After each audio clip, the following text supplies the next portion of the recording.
یاد رکھنا، اللہ کی قسم بتلا رہا ہوں، ہر وہ عبادت جو حضرت محمد الرسول اللہ صلی اللہ علیہ وسلم کے مہر کے ساتھ ہے، اللہ اسی کو قبول فرمائے گا۔ باقی جملہ جتنی بھی مشقتیں، اسے میں عبادت نہیں کہتا، تمہاری جتنی بھی محنتیں ہیں، اللہ کی قسم اسے اللہ تمہارے منہ پہ مار دے گا، اس کی کوئی حیثیت اللہ کی نہیں ہوگی۔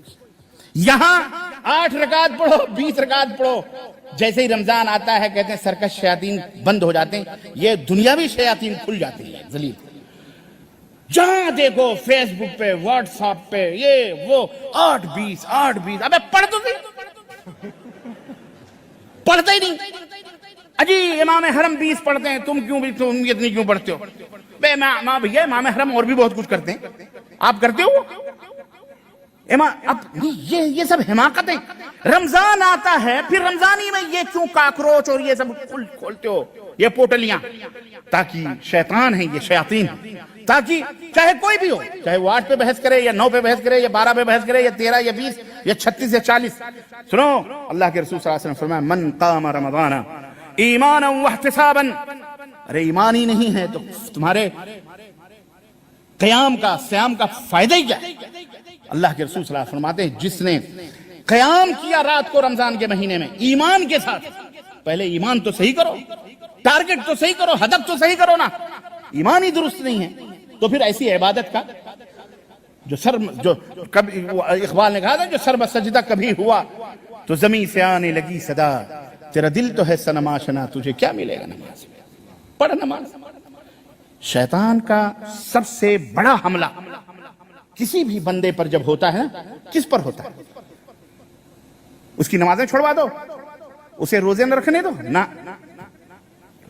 امام ابن قیم رحمۃ اللہ علیہ نے سورہ معوذتین کی سورت جو ہے اس کی تفسیر میں بات لکھی ہے کہ انسان کے جب شیطان حملہ کرتا ہے انسان کے اوپر تو سب سے پہلے اس کے دل پر حملہ کرتا ہے، اس کے دل سے وہ نور ایمان چھینتا ہے، وہ توحید کا جو ہیرا اور جوہر ہے اسے چھین لیتا ہے، اور چھیننے کے بعد میں پھر اسے لگا دیتا ہے اب تو کچھ بھی کر، نماز پڑھ، روزے رکھ، حج کر، کوئی کبھی پوچھنے نہیں آئیں گے کل۔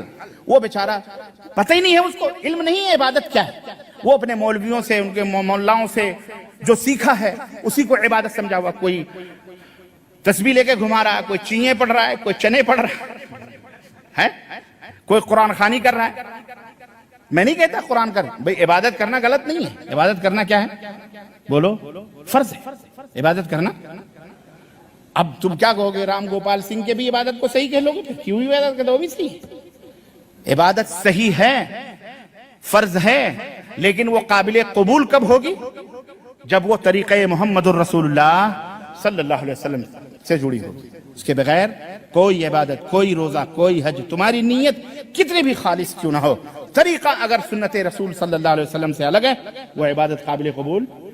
یہ کان کھول کر کے سن لو میرے عزیزو، میرے دوستو اور بھائیو، جب آدمی کے دل سے وہ توحید، ایمان جب چلا جاتا ہے تو پھر وہ کتنی رکعت پڑھے اسے کوئی فائدہ نہیں ہے، کوئی فائدہ نہیں۔ تو اللہ کے نبی نے فرمایا ایمان صحیح ہو، ثواب کی نیت سے وہ پڑھے کہ اللہ کے اوپر بھروسہ ہو کہ اللہ اجر دے گا، تب اللہ کے نبی فرماتے ہیں غفر لہ ما تقدم من ذنبہ، اس کے جتنے بھی پچھلے گناہ ہیں سب اللہ تبارک و تعالیٰ معاف فرما دیتا ہے۔